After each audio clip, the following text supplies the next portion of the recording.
Well, it's that time of year again. That's right, it's myocarditis season. Brought to you by creepy billionaires and political extremists from all around the world. And funded by you, the Western taxpayer. And forced on your children by the school system, which I'm sure will have no long-reaching consequences of any kind, even though these nanoparticles are proven to accumulate in the ovaries and testes in particular. Would you read this aloud for me? I couldn't quite translate it. Of course. Sterility.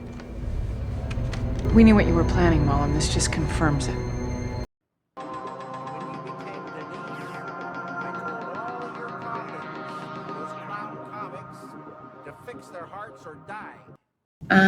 And the doctors believe it's pericarditis, which is a very rare side effect of the Pfizer vaccine. It can be treated, which is the important thing. And really, I just wanted to film this message to say that even despite these side effects, I would get the vaccine again. For me, it's more important that we all protect ourselves and save lives, make the sacrifices that we need to for the greater good. I've shown this clip before in the distant past and talked about inflammation, but I think it bears repeating just how crazy this woman is. Imagine developing extreme inflammation around your heart as a side effect of a quack treatment, and then recommending the same thing to others. And this quote-unquote rare side effect happens about 1 in 5,000 times. And that's not the only side effect. There's a whole lot more, and possibly there's endless side effects that are not admitted to. And she took it again herself too.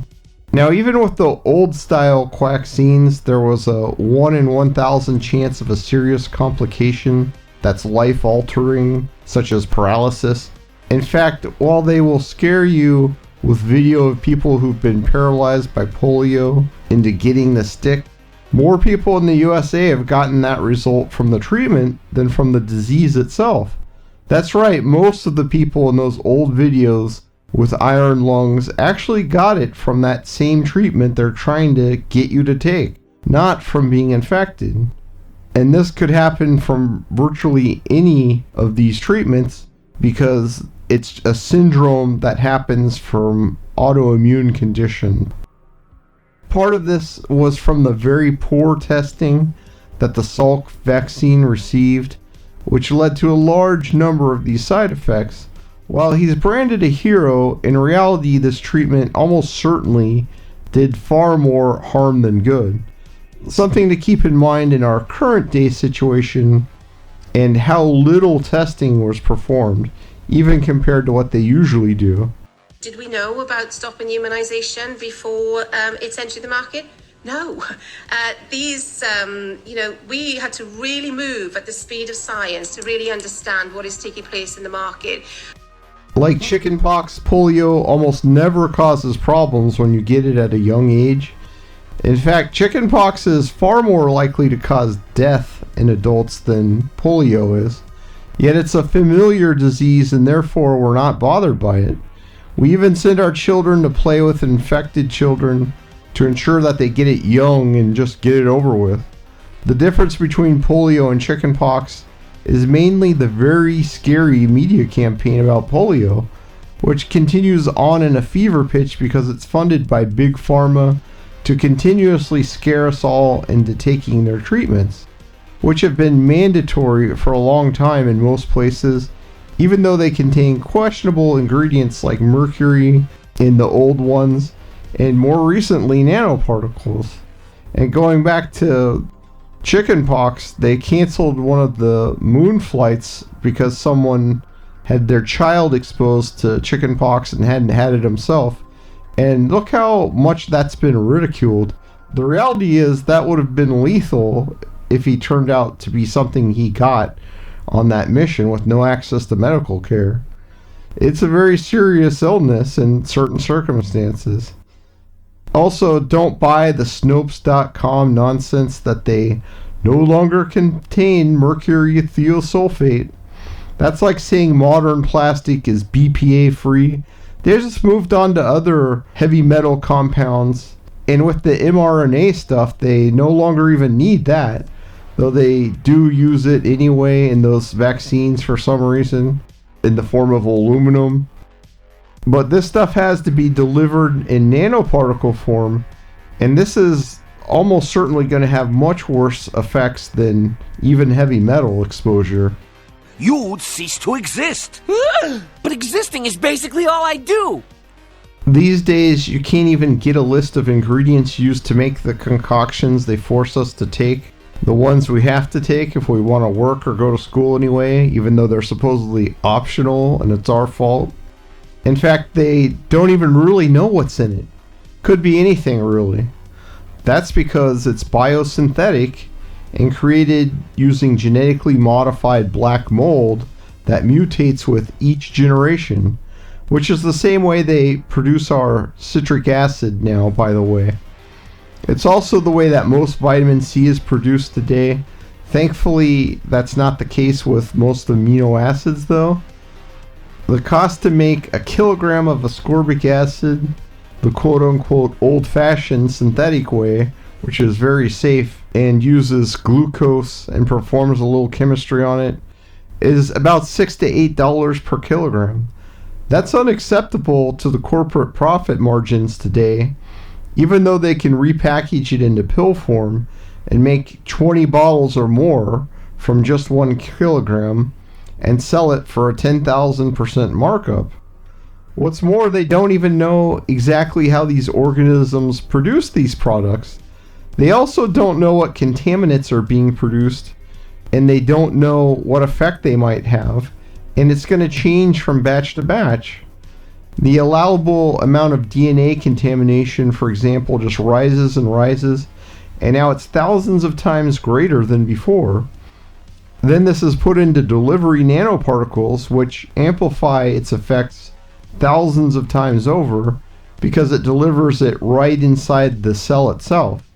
This leads to a potential autoimmunity nightmare as your cells are force-fed random DNA and a strong reaction is invoked.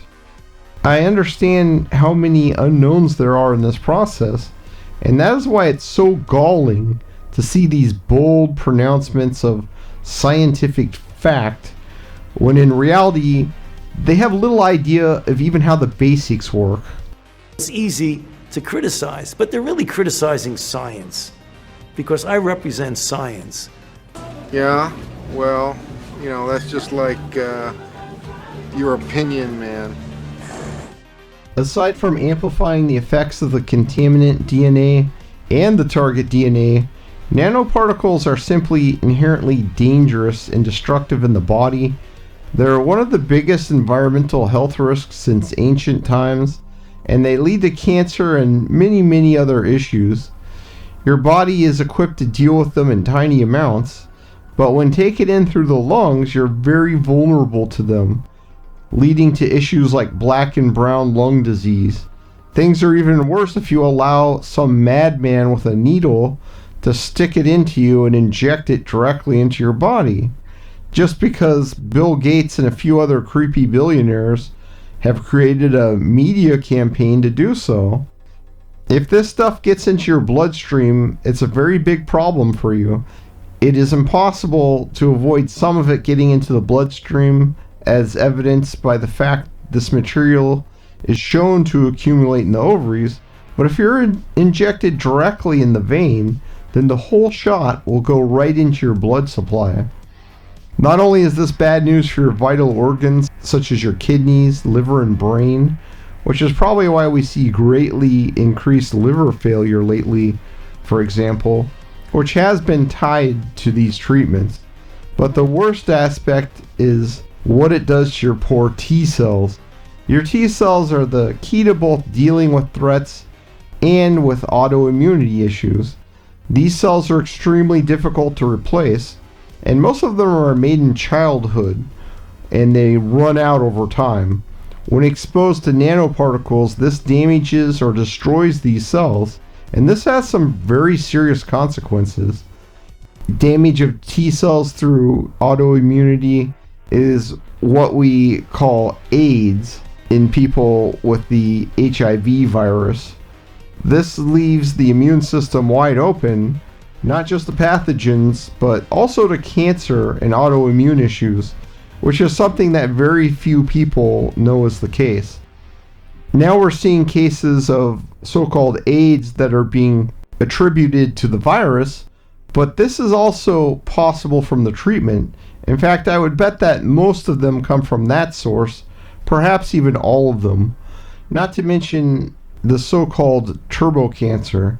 Well, this really is a symptom of AIDS, which, as I said, means you're totally defenseless not just to pathogens, but also cancer and the development of autoimmune issues, because it's largely your T cells and Treg cells that keep these issues in check.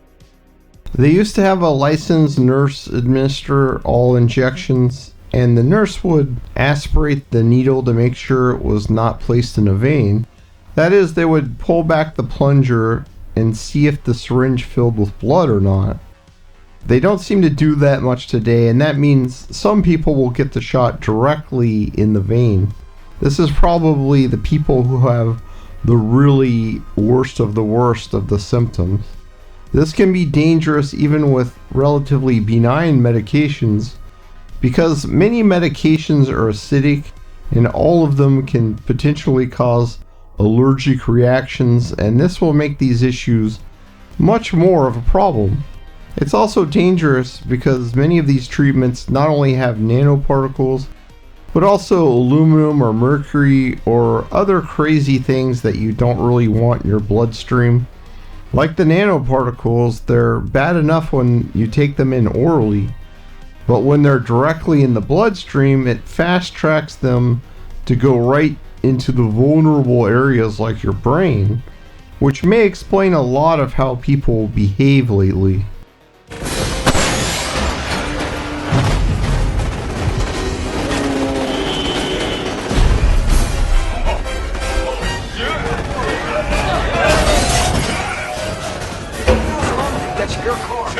Just like the immune cell damage is a big issue for cancer, it also is for autoimmunity.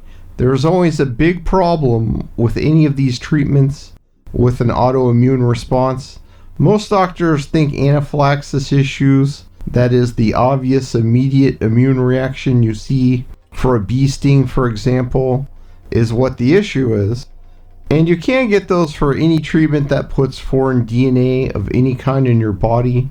This is what these treatments are trying to provoke, a reaction to a certain protein, or to use an RNA messenger to directly tell the cell what to develop as an antibody. Messenger RNA just shortcuts the process a little bit, and in theory there's no problem with it, but in practice it requires nanoparticle delivery systems, and as I explained in the last section, this is where most of the problems we're experiencing today come from. Even the safest of these treatments developed on the old way have anaphylaxis as a side effect about 1 in 1,000 times. Knowing that, the only one I have taken as an adult was a tetanus shot, which was around 30 years ago now. However, in reality, these are just the obvious reactions. An endless number of autoimmune conditions can happen from foreign particles entering the body, and this is the basis of all allergies.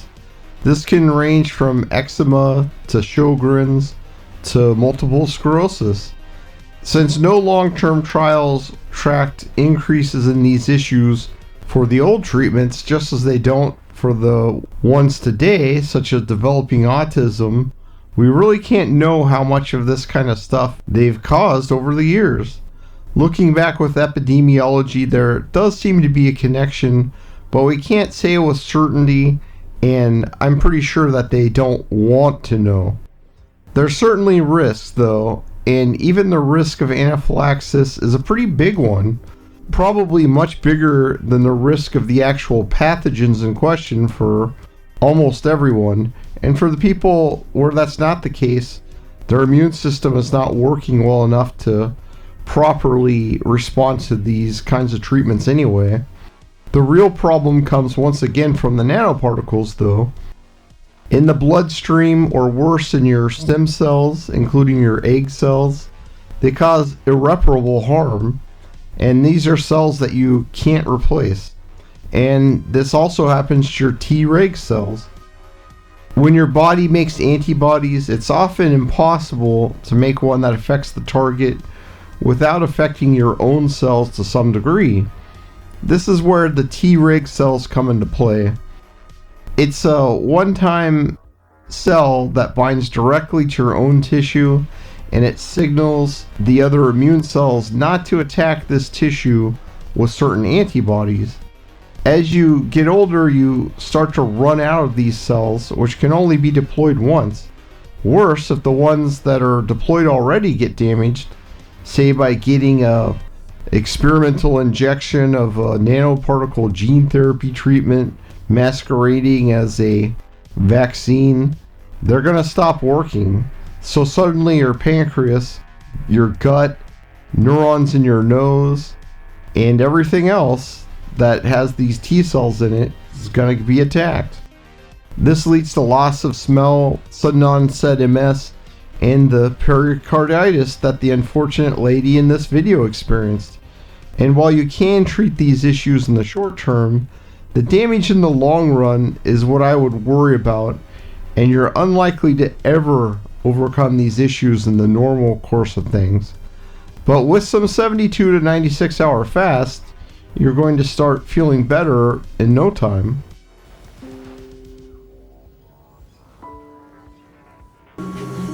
Vince, I suddenly feel much better.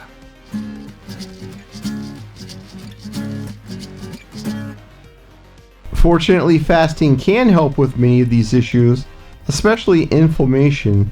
While inflammation has complicated mechanisms like I described in the previous section, at its heart, it is a very simple phenomenon. It's just your cells holding on to excess water. This makes them swell up, and it causes tons of problems in the body. If it gets bad enough, such as in type 2 diabetes, your immune cells can't even reach the delicate parts of your body, such as the skin of your toes, anymore. And that leads to them becoming low in blood supply and ultimately necrotic and falling off. And before that, they will be extremely susceptible to cuts and abrasions because the repair mechanisms your body has simply aren't going to be able to reach in there and do anything. And the reason that fasting is so effective for reducing inflammation is that fasting quickly reduces insulin. Insulin makes the kidney hold on to sodium, and the sodium in turn makes the rest of the body hold on to water, and that leads your cells to swell up from the extra water. And it can still work quite well at the kidney level. And one of the jobs of insulin at the kidney level is to actually hold on to sodium. So that's actually a much more important factor for increasing the sodium in your body and causing high blood pressure than is the amount of sodium that you consume. If you consume a modicum of sodium but have very high insulin levels, your body's going to try very hard to hold on to all of that sodium. You can, on the other hand, consume a whole lot of sodium but have very good low insulin levels, and any excess sodium that you consume will just come out in your urine. After just 24 hours of fasting, your insulin levels will go down to around 40% of the value you started at. This is the cause of the so-called keto flu, since you will also lose some electrolytes. But the more often you fast and the lower your carbs, the less of a problem it becomes over time. Eventually your insulin levels will be low all the time, fasting or not. That's also one reason I do at least one 36-hour fast every week. Otherwise it can creep up over time and my blood pressure also starts to come back up. This alone could save your life in many circumstances, and it's what saved me from high blood pressure the doctors couldn't seem to get under control through meds. That's also the reason I don't have sciatica anymore, and I have had many people tell me they've overcome terrible issues this way, including myocarditis. Fasting also stimulates the endocannabinoid system, so you're going to feel better too. Ow! Ow! Fasting 72 plus hours at a time will also release stem cells from your bone marrow and elsewhere. This not only helps regenerate tissue, even hard to regenerate nerves and neurons, but it also allows for the creation of new T cells. Normally this seldom happens as an adult because it takes hundreds of stem cells to make one perfect T cell or Treg cell, which is able to properly recognize friend from foe. This will help a great deal with cancer, pathogens, and putting autoimmune disease into remission. A single 72-hour fast also gets rid of half of your circulating B cells. These are the cells that release antibodies during a reaction. Your body will make more when you're exposed to a pathogen or other agent if needed, but it is these leftover B cells in excessive amounts that cause a great deal of damage when you're having these initial flare-ups. Reducing them is going to help a great deal with allergies too, and my own hay fever has not been bothering me for years now, so no more emergency allergy supplies for me every year.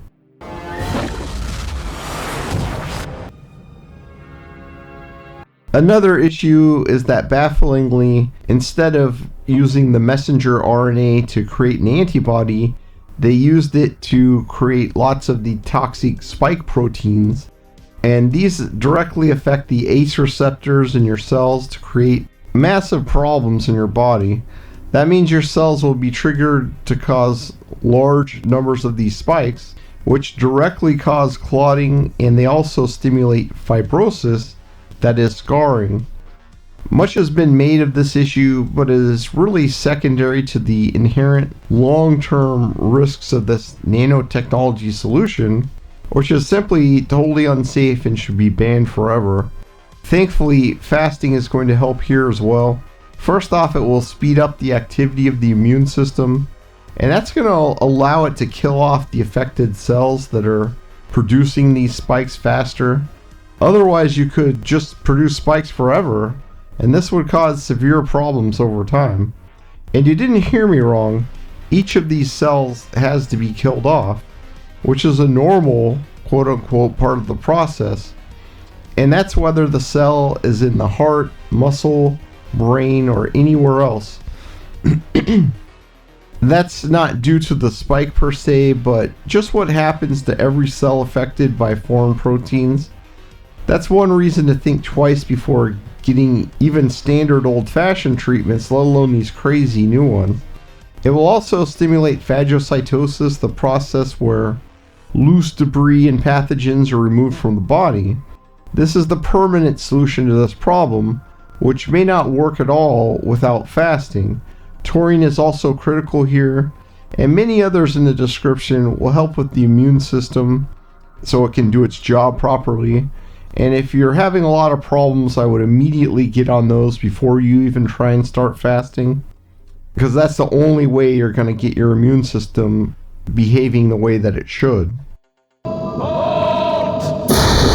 Listen. It's Vince's immune system. It's coming to attack us. You shall not pass.